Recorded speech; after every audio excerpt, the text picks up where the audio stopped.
She was a settler's daughter, taught that the only good Apache was a dead one. He was a Chiricahua warrior, a shadow in the mountains, watching his world disappear. When Adele Vance loosed her arrow, she thought she was defending her life. She was wrong. In a move that defied the laws of nature, he didn't dodge the arrow. He caught it. In that one terrifying second, he held her weapon in his hand and her destiny in his grip. This is not just a story of survival. It's the story of how a single shot, meant to kill, became a bond that no war could ever break. The Arizona sun did not just shine. It interrogated. It beat down on the small, hard-won scrap of land that Jedediah Vance called home, baking the earth into a cracked, red plate. It was 1873, and the air in the Sulphur Springs Valley was thin, stretched tight with heat and fear. Adele Vance, at 20, moved through this world with a silence that unnerved her own father. While other women in the territory were preoccupied with the cavalry patrols from Fort Grant or the scarce supply of lye soap, Adele was preoccupied with the wind. Today, it was blowing from the north, carrying the dusty scent of mesquite and, faintly, the sharp tang of javelina. She gripped her Osage orange bow. Her father, a man of grim practicality, had taught her. A rifle girl, that's a shout. It tells every man, red or white, from here to Tucson, where you are, and that you're probably scared. A bow. A bow is a whisper. It's the sound of death arriving, not announcing itself. Adele was not hunting for sport. She was hunting for the pot. Her father and younger brother, Micah, were mending the north fence line, leaving her to provide. She crested a low, pebbled ridge, her moccasins, another of her father's practicalities, making no sound. Below her, a dry wash snaked through a stand of skeletal Palo Verde trees, and there, rooting aggressively at a clump of prickly pear, were two javelinas. Adele smiled, a flicker of triumph. She knocked an arrow, its obsidian tip a dark teardrop against the bright sky. She began to draw, sighting down the shaft. A sound. Not the javelinas, not the wind. It was the click of a loose stone, dislodged by a boot. Adele froze. Her blood turned to ice water. She was not alone. Slowly, she lowered the bow, her eyes scanning the opposite ridge, a mere 70 yards away. At first, she saw nothing. The land was a perfect, seamless camouflage of brown and gray. Then, a flicker of turquoise. A man was standing there, motionless, observing her. He was not a settler. He was not cavalry. He was Apache. He was tall for his people, lean and powerful, with black hair held back by a simple leather band. He wore buckskin leggings and a breechcloth, and a necklace of turquoise and shell rested against the hard muscles of his chest. He held a lance in one hand. He was a statue carved from the red rock itself. Adele's heart hammered against her ribs so hard, she thought he might hear it. Every story Micah had ever read from the Tucson weeklies, every hushed, terrified whisper about Cochise's renegades who refused the reservation, flashed through her mind. He hadn't raised his lance. He wasn't yelling. He was just watching. He's seen me, she thought, panic rising like bile. He knows I'm here. He's deciding how to kill me. He took a step. It wasn't a charge. It was a simple shift of weight, as if to get a better view. But to Adele, it was the prelude to an attack. Her father's words echoed, "Don't hesitate, girl. Hesitation is a grave." She reacted without thought. Her terror and her training collided. She swung the bow up, drew the string to her cheek, and released in one fluid, desperate motion. She did not aim for the rocks. She did not aim for the sky. She aimed for the center of his chest. The thwack of the bowstring shattered the desert silence. The arrow flew true, a black streak across the chasm of the wash. And then, the impossible happened. The man did not flinch. He did not grunt or fall. He moved with a speed that seemed to tear a hole in the fabric of the world. His right hand, a copper blur, shot out. He caught the arrow. Adele let out a small, strangled cry. He had not deflected it. He had snatched it from the air, his fingers closing around the shaft just inches before the obsidian tip would have buried itself in his heart. Silence. The javelinas had vanished. The wind itself seemed to have stopped, horrified. He stood there, her arrow clutched in his fist. He looked down at it, almost curiously, as if it were a strange insect that had landed on him. He studied the fletching, the dark, napped stone. Then slowly, he lifted his head. His eyes found hers. They were dark, set deep under a strong brow. They held no malice, no savage fury. They held only a profound, shocking, and utter calm. He was not angry. He seemed disappointed. Adele was paralyzed. Her bow felt like lead in her hand. She had just tried to kill this man, and he had simply refused. He held her gaze. He saw her, truly saw her, a terrified girl in a faded calico dress, her blonde hair stuck to her sweaty forehead, her body trembling so hard she could barely stand. He held the arrow up, parallel to the ground, for her to see. Then, with a powerful, contemptuous snap of his wrist, he broke the shaft in two. The crack was louder than a rifle shot. He let the two broken pieces fall into the dust. He did not raise his lance. He did not utter a war cry. He simply gave her one last, long look, a look that seemed to pass judgment on her entire world. And then he turned. He didn't run. He stepped back, and the chaparral swallowed him. He was gone. Adele remained frozen, her body locked, her mind screaming. She stayed that way until the sun began to dip, painting the clouds in shades of blood. She stumbled home in the twilight, empty-handed. No luck? Her father, Jedediah, asked, not looking up from the harness he was mending. No, Pa. I saw nothing.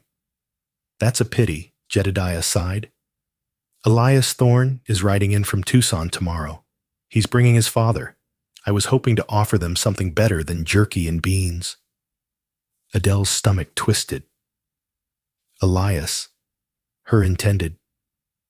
The man who owned the largest ranch outside Tucson. The man who spoke often and loudly about the Apache problem and the final solution to it.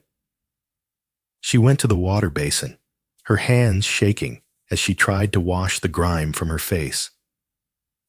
As she looked at her reflection in the murky water, she didn't see the terrified settler's daughter. She saw the look in the warrior's eyes, and for the first time in her life, she felt a profound, burning shame. Elias Thorne arrived not with the sun, but as a cloud of dust that was visible for an hour before he was. He rode a fine black gelding, and beside him, his father, Silas Thorne, rode a mare that looked just as expensive. They were men who moved with the arrogance of capital, their saddles new, their rifles polished. Elias was a handsome man, in the way a freshly quarried rock is handsome. His jaw was square, his shoulders broad, and his eyes the color of a winter sky. He was the most eligible bachelor in the territory, and his agreement to marry Adele was considered, by all, except perhaps Adele, to be an act of profound charity. Adele, he said, his voice a smooth baritone. He dismounted and took her hand, brushing his lips over her knuckles. It was a gesture he'd learned in San Francisco, and it felt utterly alien in the dry Arizona dust. You look thinner. It's the heat, Mr. Thorne, Adele replied, pulling her hand back politely. It's Elias, my dear. Soon it will be husband. He smiled, but the smile never reached his eyes. That evening, the adults sat at the rough-hewn table. Elias and his father spoke of contracts, water rights, and the railroad. Adele and her brother Micah served the jerky and beans. The real problem, Jedediah, Silas Thorne said, leaning back, is security. The railroad won't push through here with the Chiricahua still running wild. It's bad for investment. Cochise is dead, Jedediah said quietly, staring into his cup. Most are on the reservation. Most is not all, Elias cut in, his voice sharp. My north pasture was raided 2 weeks ago. Lost 30 head. Not killed for food, Jedediah. Mutilated. Left for the vultures. It's a message. Adele stopped pouring the water. Her hand was steady. How do you know it was Apache? Elias turned his cold eyes on her. Who else would it be? They're animals. They don't respect property. They don't respect life. They understand one thing. He tapped the Colt revolver at his hip. This. General Crook is handling it, Jedediah said, a weariness in his voice. Crook is a fool, Silas spat. He wants to talk to them. He's recruiting them as scouts. You don't negotiate with vermin, you exterminate it. That's why I've funded the Tucson Volunteers, a citizens committee. Vigilantes, Jedediah said, his voice flat. Patriots, Elias corrected. Men willing to do what the army won't. We're riding to Fort Grant at first light. We have reliable intelligence that a band of renegades, led by the man they call Taza, is hiding in the dragoons, using the peace treaty as a shield. We're going to flush him out. Adele felt a strange, cold plummet in her stomach. Taza. The name was Apache. Was it him? Was that the name of the man who had caught her arrow? Taza is Cochise's son, Adele said, her voice barely a whisper. Everyone turned to look at her. I read it in a dispatch Pa brought back from Tucson. He's the one who's supposed to be keeping the peace. Elias looked at her, a mixture of annoyance and surprise. He's an Apache, Adele. That's all the name I need. They're all the same. Treacherous. Now, is there any more of that coffee? For the next 3 days, Adele was a ghost in her own home. Elias and his father had left for Fort Grant, and a tense quiet settled over the homestead. She did her chores, mended Micah's shirt, and fed the chickens. But her mind was elsewhere. It was on the ridge. She was haunted, not by fear, but by a consuming, agonizing curiosity. She replayed the moment 1,000 times. The thwack, the blur, the catch, the shame. He had spared her. A man who, according to Elias, was a mindless animal, had held her life in his hand and let it go. Why? On the 4th day, she could bear it no longer. She took a small water skin, filled it, and tucked a piece of hardtack into her pocket. Going hunting, she called to her father. Don't go far, he called back, not looking up. And Adele, stay clear of the dragoons. The volunteers are riding through there. It's not safe. Adele's blood ran cold. Taza. They were hunting Taza. She nodded, her throat too tight to speak. She didn't go toward the hunting grounds. She went back to the wash. The place was exactly as she had left it. Silent, hot, empty. The bodies of the javelinas were long gone, claimed by coyotes. She stood where she had stood, behind the clump of prickly pear. She looked across the wash to the ridge where he had been. It was just rocks and mesquite. And lying in the dust, exactly where he had dropped them, were the 2 halves of her broken arrow. She crossed the wash, her heart pounding a different rhythm this time, not fear, but anticipation. She climbed the ridge, her eyes fixed on the broken pieces. She knelt, her fingers tracing the sharp, snapped wood. He had been here. This was real. She looked around. There was no sign of him, no tracks she could read. He was, as her father said, a ghost. Was he Taza? Was he the man Elias was hunting at this very moment? A feeling of helplessness and a strange, protective anger rose in her. Elias, with his polished rifles and his casual hatred, hunting a man who could snatch death from the air. It felt wrong. It felt like a sacrilege. Acting on an impulse she couldn't explain, she unhooked the water skin from her belt.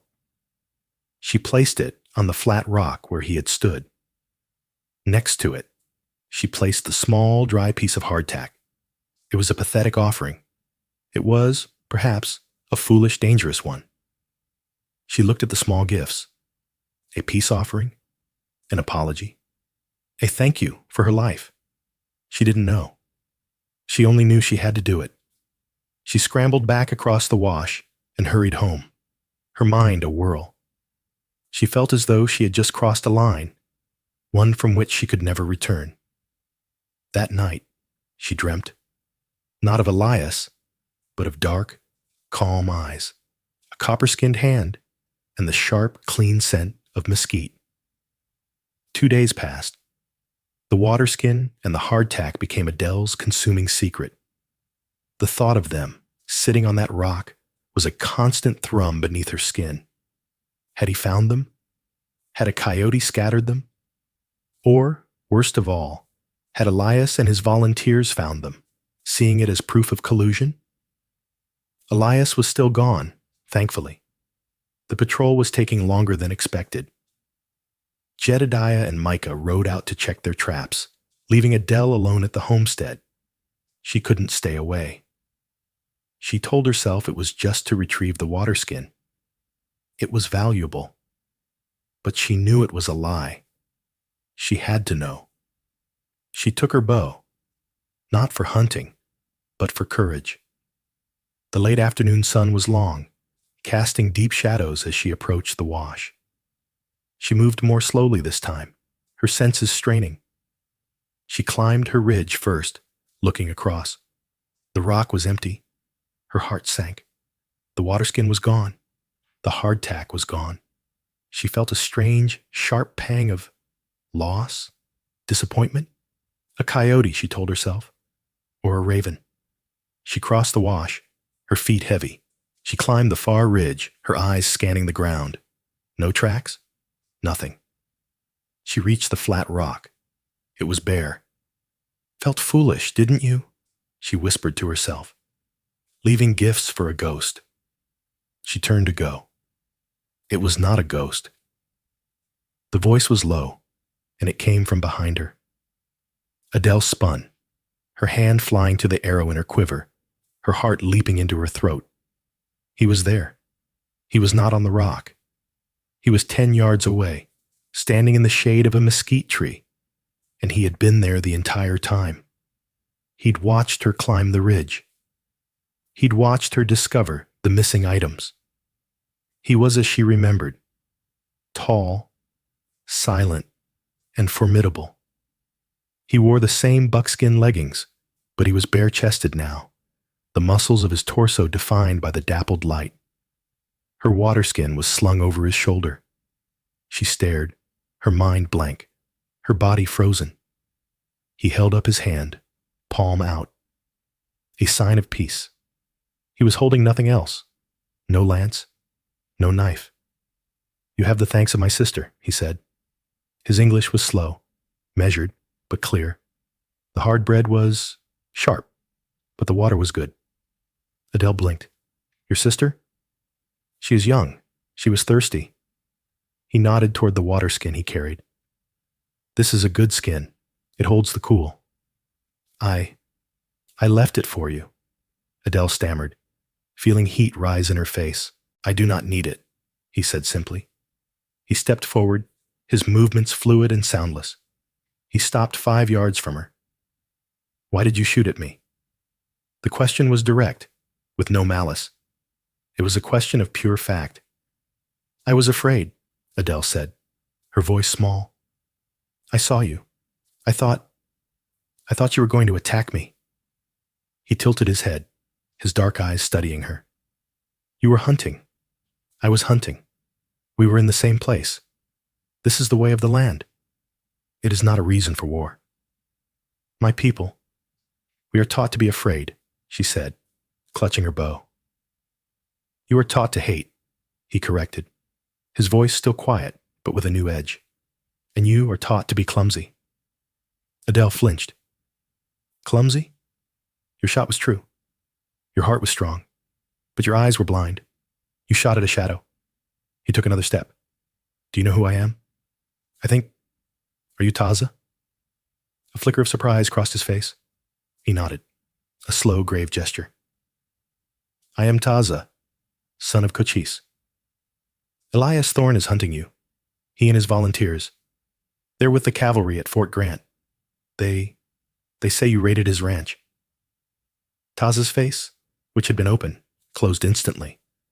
The warmth, if it had ever been there, was gone. A mask of hard stone replaced it. Elias Thorne, he said, the name sounding like a curse. He is a man who builds his house by stealing the stones of others. He lies. His cattle were not raided by my people. They were taken by Nantan Lupon, General Crook, to feed my people at San Carlos, because Thorne's grazing lands are ours by treaty. He wouldn't lie about that, Adele said. But the words sounded weak, even to her. He lies about the sun, Taza said flatly. He wants war. He wants the gold he thinks is in these mountains, and he will kill any man, woman, or child of the Chiricahua who stands between him and that yellow rock. He looked at her, his gaze intense. You are to be his woman. It was not a question. How did you know that? He came to your father's house. He spoke of you. He is loud. His voice, like his heart, is hollow and carries far. Taza had been close. He had been watching her home. The thought sent a new, different kind of shiver down her spine. It is an arrangement, Adele said, defensive. My father's land. It's not enough. We need his protection. Protection, Taza scoffed. He is the wolf, and you are asking him to guard the sheep. You have the heart of a hunter, Adele Vance, but you live in a cage. He knew her name. He had said her name. A rattlesnake, thick as a man's arm, suddenly coiled from beneath the rock Adele was standing near. It had been sleeping in the shade, and her movement had disturbed it. It buzzed, a dry, terrifying sound, its head pulling back. Adele shrieked and stumbled back, her foot catching on a loose stone. She fell hard. The snake struck, a blur of scaled muscle. It never reached her. Taza moved like the arrow catch. He was a streak of copper. His hand, impossibly fast, shot down and seized the snake just behind its head. His grip was absolute. The snake, its fangs bared, writhed furiously, its body wrapping around his arm. Taza didn't even grunt. He held the thrashing, buzzing creature, his biceps tense. His eyes met Adele's. He had just saved her life. With his other hand, he pulled the knife from his hip, the same knife she had seen that first day, and with a single, efficient movement, severed the snake's head. The buzzing stopped. The body went into its death throes, coiling and uncoiling around his arm. He calmly unwrapped it, his face a mask of concentration, and threw the headless creature onto the rocks. He stood, breathing slightly harder, and looked down at her. He was splattered with a few drops of the snake's blood. He offered her his hand. It was the hand that had caught her arrow, the hand that had just tamed a striking rattler. Adele stared at it. Her heart was a drum. Her world had tilted. Elias Thorne, with his fine words and his polished guns, had never seemed so small.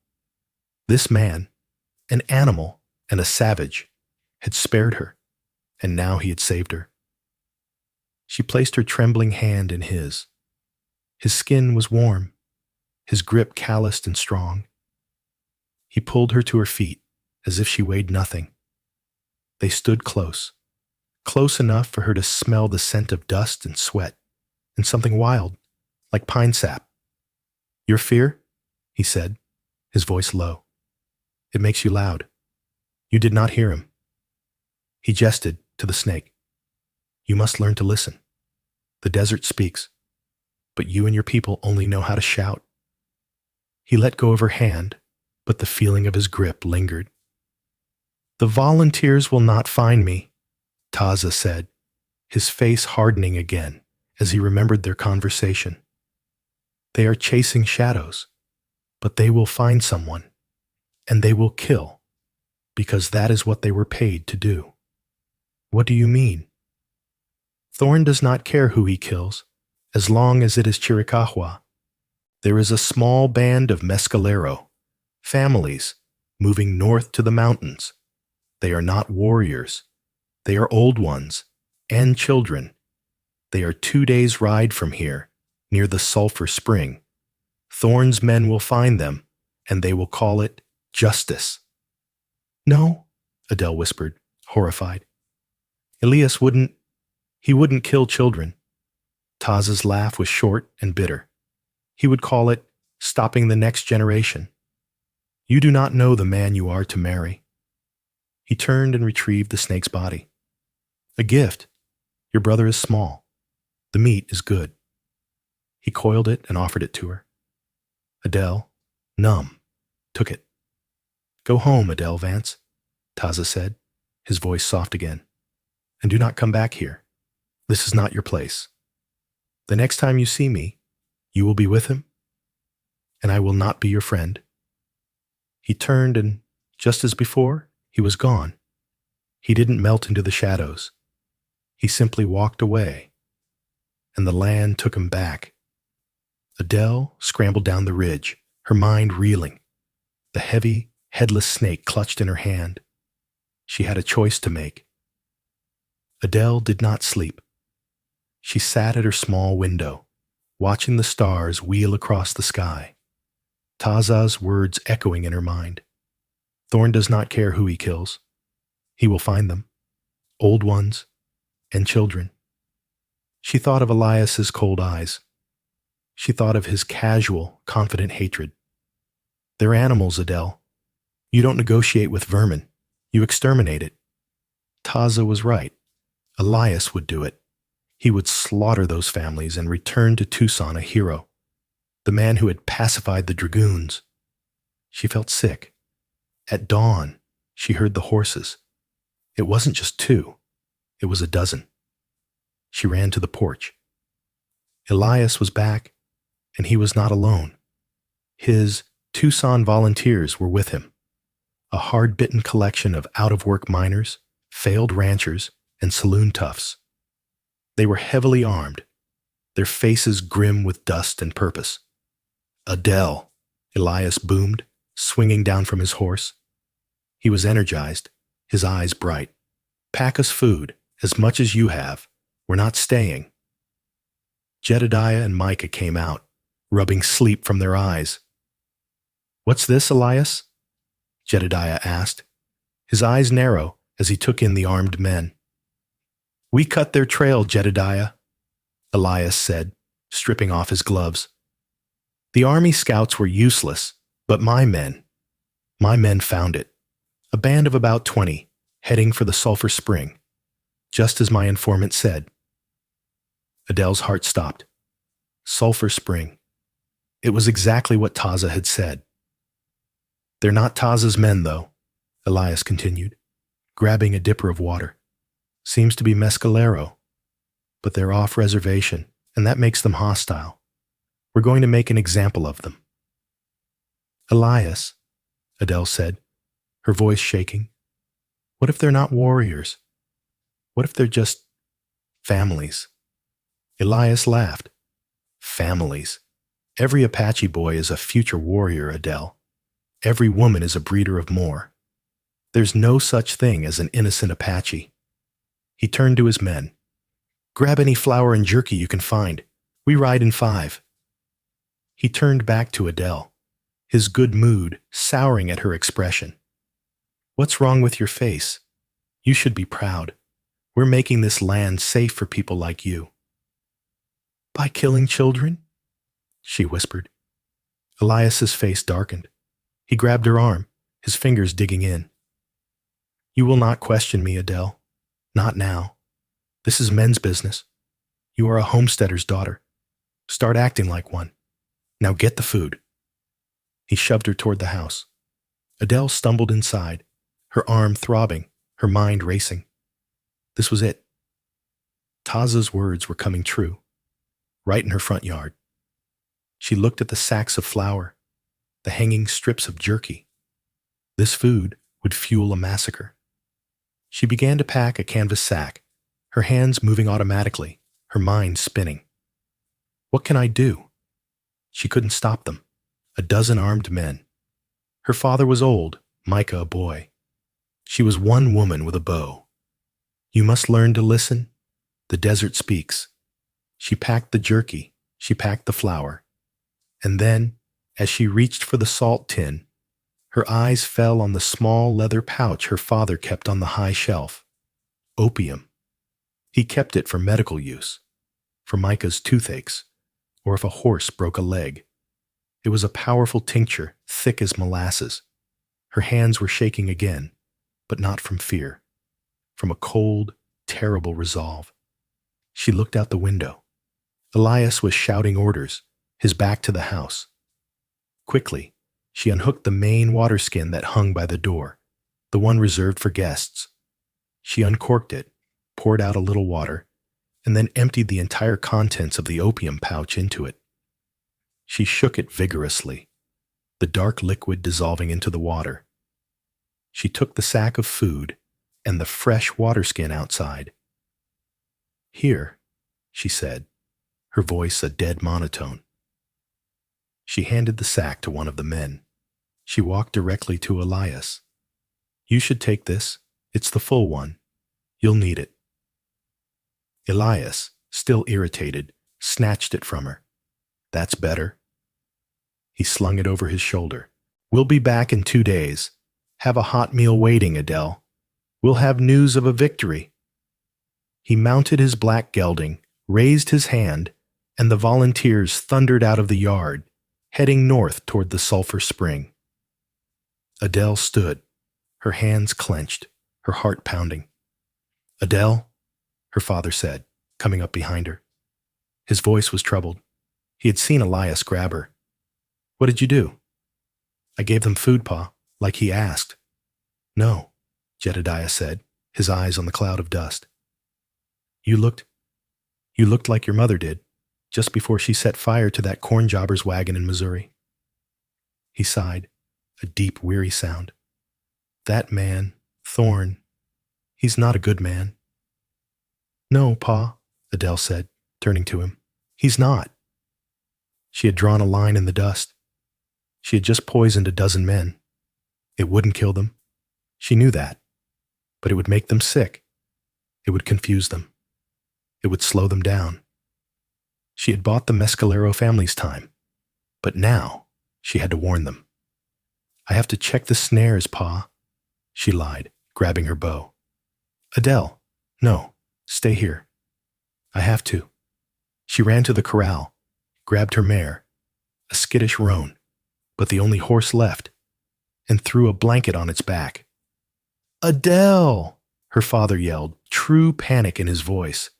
Don't you ride after them. That is a death sentence. I'm not riding after them, Pa, she said, mounting the horse. I'm riding ahead of them. She kicked the mare into a desperate gallop, not following the volunteers' tracks north, but taking the hard, dangerous shortcut straight west toward the dragoons. She knew a path through the rocks, one Taza had shown her. Not shown me, she corrected. One I saw him disappear into. She was riding to warn strangers. She was riding to save the families of a people she had been taught to hate. She had betrayed Elias. She had betrayed her father. She had made her choice. She was no longer a homesteader's daughter. She was a woman riding to stop a war. The ride was brutal. The shortcut was barely a goat path, a jagged scar winding through gullies and over ridges that would have crippled a cavalry horse. But Adele's mare, nimble and terrified, scrambled over the rocks. Adele rode with Taza's words as her only guide, Sulphur Spring. She knew the place. It was a sacred hollow, one of the few places in the territory where water seeped from the rock year-round. It was also a natural trap, a box canyon with only one wide entrance. If Elias's men got there first, it wouldn't be a fight. It would be a slaughter pen. The sun beat on her. Thorns tore at her skirt and her arms. But she didn't slow down. Every sound made her jump. Was that a rifle shot? Was that the sound of Elias's men? Their ride uninterrupted, the opium having no effect? After 2 agonizing hours, she crested the last ridge. Below her lay the small green oasis of the spring, and they were there. It was just as Taza had said, not warriors. It was a small, ragged group. Old men, their faces like carved leather. Women, trying to hush crying children. A few teenage boys, armed only with knives and old bows. They were exhausted, their horses gaunt. But they weren't alone. Standing on a rock, observing the single entrance to the hollow, was Taza. He was in profile, just as he had been the day she shot at him. He was not with them, but he was watching them, guarding their passage. "Taza!" she screamed, her voice cracking. He spun, his surprise total. He saw her, a wild-eyed woman on a lathered horse, crashing down the hillside. He raised his hand, not in greeting, but in a command to halt. The Mescalero families panicked. The women grabbed their children. The old men raised their weak bows. "No!" Adele yelled, sliding her horse to a stop, throwing her hands up. "I am here to help. Ayuda!" Taza was in front of her in 3 bounds, his knife in his hand, his face a mask of thunder. "What is this madness? I told you to stay away." "They're coming," Adele gasped, breathless, half falling from the mare. "Elias, the volunteers. They're riding here. They know this place." Taza's eyes went cold. "How? This place is not known." "An informant. They're coming to kill these people. I gave them food and a water skin. I put opium in it to slow them down. But they're still coming." Taza stared at her. The revelation, the poison, the ride, the betrayal, warred on his face. He looked at her, torn and bloody from the ride, her eyes wide with desperate sincerity. He wasted no more time. He turned to the Mescalero and shouted in Apache. The words were sharp, urgent. The families began to move, gathering their meager belongings, a panicked energy replacing their exhaustion. "It is a box canyon," Taza said to Adele, his voice grim. "The way out is narrow. They cannot move fast. We must hold the entrance." "We?" Adele said, her blood running cold. "You are here," he said simply, as if it were the only fact that mattered. He pointed to a high ledge, 50 feet up the canyon wall. "Your bow. From there, you can see the trail. You will be their first warning. And you? I will be the second." He grabbed his lance and his own bow. He looked at the old men. "They cannot fight. This is our stand." "Taza," she said, grabbing his arm. "They are a dozen men. They have rifles." "And I," he said, his eyes meeting hers, "am Chiricahua, and I am not alone." He nodded at her. "Go. Now. Adele scrambled up the rocks. Her hands were raw, but she found the perch. It was perfect. She could see the wide, dusty trail that led to the spring for almost half a mile. Below, Taza and the two teenage Mescalero boys no older than Micah, rolled stones to the narrowest part of the entrance, creating a low, desperate barricade. Adele knocked an arrow. Her hands were shaking. She was a hunter, not a warrior. She had never pointed her bow at a man, except once, and he was now fighting beside her. She waited. The silence was agonizing. Then she saw it. Dust. "They're coming," she screamed. But something was wrong. It wasn't the hard-charging cloud of a dozen riders. It was one horse, coming fast, but erratically. The rider burst into view. It was not Elias. It was one of his volunteers, a man she recognized from the saloon in Tucson. He was slumped in the saddle, his face pale, his rifle held loosely. He reined in his horse, confused, as he saw the barricade. He looked up, his eyes glassy and unfocused, and saw Adele on the ledge. What the hell?" he slurred. He raised his rifle. "It's the Vance girl." He fired. The shot was wild, the bullet striking the rock 10 feet below her, whining as it ricocheted. Before he could fire again, Taza's bow sang. An arrow sprouted from the man's chest. He looked down, a strange expression of surprise on his face, and then pitched sideways from his saddle. Adele felt her stomach heave. "More are coming," she yelled, as 2 more riders appeared. They too were weaving. The opium. It was working. It had scattered them, made them sick and clumsy. "Shoot for the horses," Taza roared at her. "Do not let them get close." The 2 men opened fire, their shots kicking up dust. Adele drew her bow. She aimed not at the men, but at the lead horse. She released. The arrow struck the horse in the shoulder. It screamed and went down, pitching its rider into the dust. The second man, seeing his companion fall, stopped. He looked at the barricade, at the arrow-studded body of his friend, and at the impossible-to-see archers. He turned his horse and fled. "One is left," Taza said, his voice low, scanning the trail. And then he appeared. Elias. He was not sick. He was not weaving. He was riding hard, his face a mask of pure demonic rage. He must not have drunk the water. "Adele!" he bellowed, his voice echoing in the canyon. He had seen her on the ledge. You did this, you filthy traitor." He reined in his horse 50 yards out, just outside Taza's effective range. He unslung his rifle. He wasn't aiming at Taza. He was aiming at her. "Elias, no!" she screamed. "You're no better than them." He yelled and levered a round into the chamber. "So you'll die with them." He raised the rifle. "Down!" Taza roared at her. Adele dropped flat as the rifle cracked. The bullet chipped the rock where her head had been, sending stinging fragments into her hair. She was pinned. "Taza!" she shrieked. Elias was reloading, taking careful aim. Taza stepped out from behind the barricade. He stood in the open, his bow in his hand. "Here, Nanton Thorn," he yelled. "Here is the man you are looking for." Elias's head snapped down. He saw Taza, a perfect, open shot. His rage at Adele was momentarily eclipsed by his hatred for the man before him.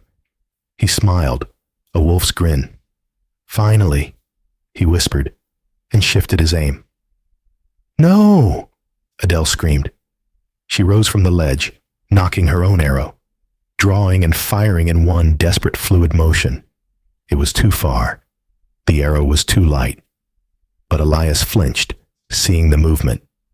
His rifle shot went wide, thudding into the dirt at Taza's feet. And Taza's bowstring sang. Elias was still smiling when the arrow hit him. It took him high in the chest, with a sound like a hammer hitting meat. The force of it knocked him backward off his saddle. He hit the ground. His rifle clattered beside him. Silence. The dust began to settle. Adele stared, her bow still raised. Taza stood, his chest heaving. The battle was over. It had lasted less than a minute. Taza walked slowly, cautiously, out from the barricade, his knife now in his hand. He approached Elias. Elias was not dead. He was choking, his eyes wide with shock and hatred, staring up at Taza. "Savage," he gurgled, blood foaming at his lips. Taza looked down at him, his face unreadable. He did not raise his knife. He simply watched, impassive, as the light faded from Elias Thorne's cold blue eyes. He turned and looked up at Adele. She was shaking so hard she could barely stand. She had done it. She had fought. She had helped kill her own fiancé. She had saved them. The last of the Mescalero families was disappearing into the narrow pass. Taza looked at her, his expression a complex mixture of awe, gratitude, and a deep, profound sorrow. He had told her not to come back. He had told her that next time they would be enemies. And she had come back, and she had been his salvation. He raised his hand, palm out. The same gesture he'd used at their second meeting. Adele, her legs weak, began the long, slow climb down from the ledge. She was no longer Adele Vance of the homestead. She didn't know what she was. She only knew her life was now inextricably bound to the man waiting for her in the dust, standing over the body of the man she was supposed to marry. Adele reached the canyon floor, her legs feeling like water. The two dead volunteers and Elias lay in the dust. The silence was heavier than the heat. Taza had not moved. He watched her approach, his face a mask of stone. The teenage Mescalero boys emerged from the pass, their eyes wide, looking at the bodies and then at Adele with a new, terrified respect. "You are hurt," Taza said.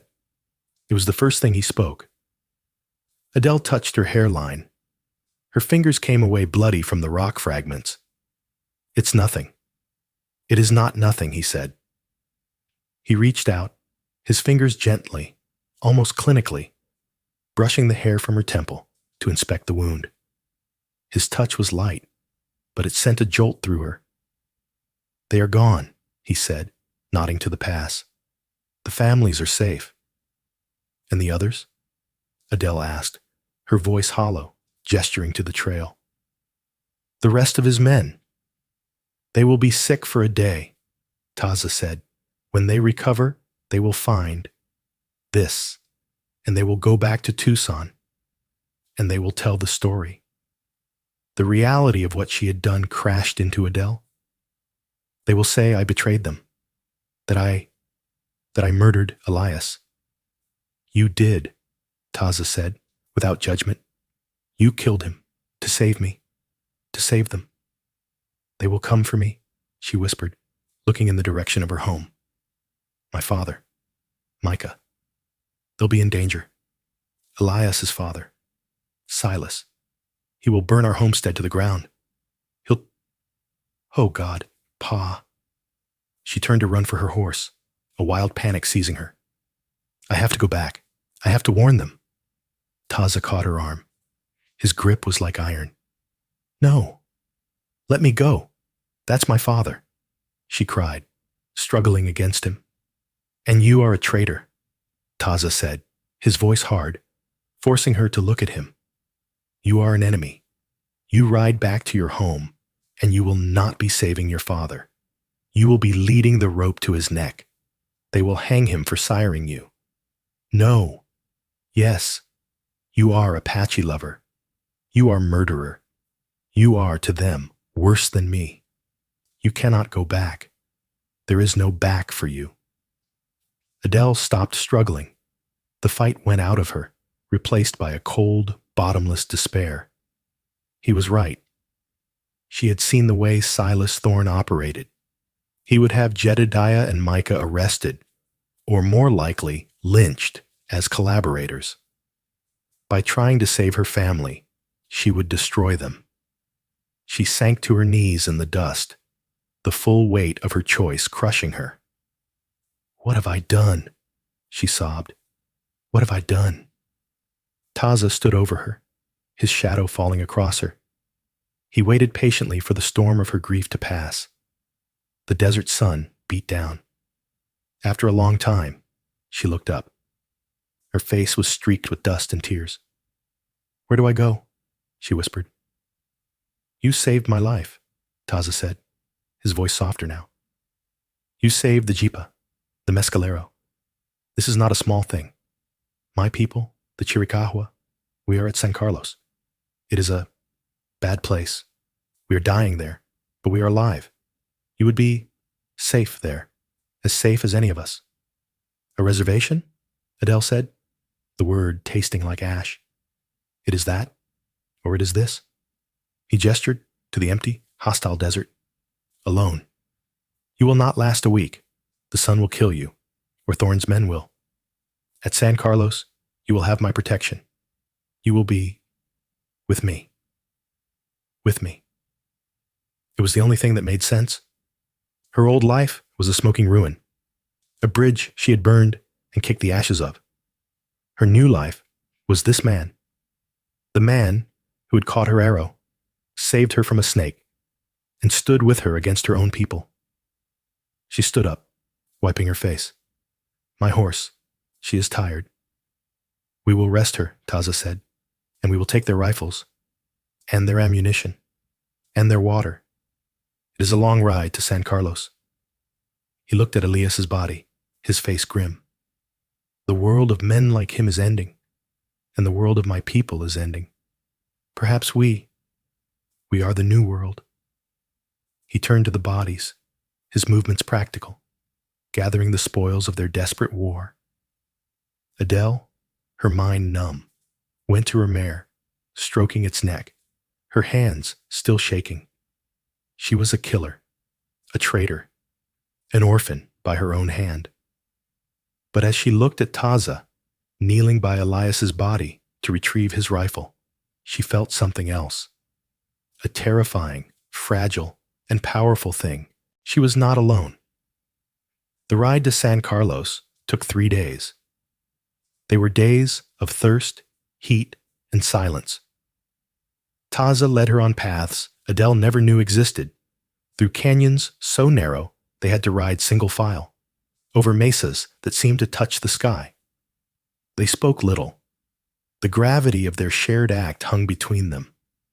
Taza taught her in his quiet way. He showed her which plants held water in their roots.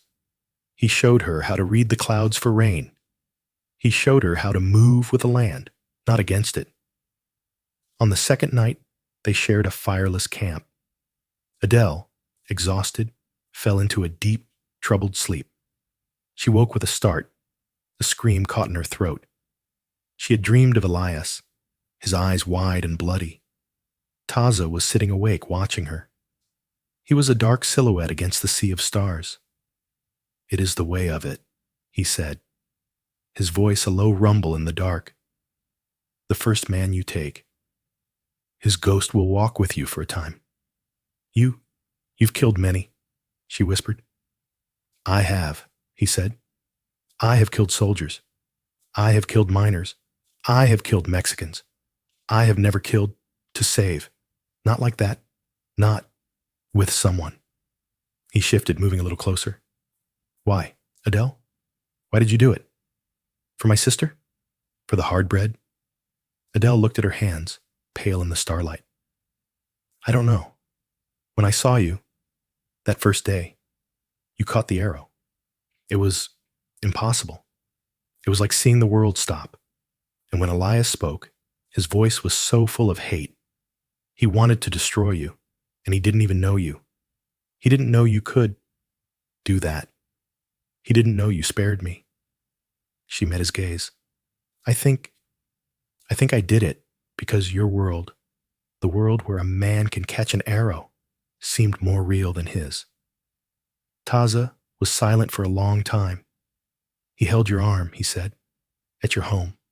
I saw him. He hurt you. Adele hadn't known he was that close. It was nothing. It was everything, Taza said. He owned you. Like he owned his horse. Like he thought he owned this land. He reached out, not to her arm, but to her face. He touched the healing cut on her temple. No one, he said, his voice fierce, will ever own you again. On the third day, they arrived at the reservation. It was hell. It was a sun-baked flat, dusty and crowded, with soldiers at the perimeter and hunger and sickness within. This was what the great Chiricahua had been reduced to. But the moment Taza rode in, a change happened. People emerged from their wiki-ups. Their faces, which had been dull with despair, lit up. They called his name. He was their leader. He was their hope. He led Adele to a small shelter where a young woman with the same dark eyes was grinding corn. This is Adele, Taza said to her in Apache, and then to Adele in English.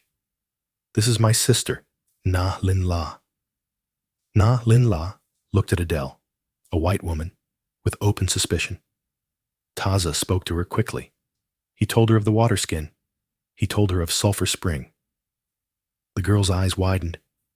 She stood up, came to Adele and touched her arm, her expression one of awe. Adele's life began. She was an outcast, the Indalikon, the white woman. Many hated her. Many feared her. The soldiers at the agency, led by a hard-bitten agent named John Clum, watched her with deep suspicion. Silas Thorne had put a bounty on her head and on Taza's. They were trapped. But she was not a prisoner. Taza became her world. He taught her his language. She taught him to read the few books she had managed to grab. He taught her the history of his people, the names of the stars, the way to pray to Usan, the Creator. She discovered the man behind the warrior. He was patient. He was kind. He had a laugh, a low, rare sound that he shared only with her and his sister. One evening, a year after her arrival, they sat on a hill overlooking the squalid camp.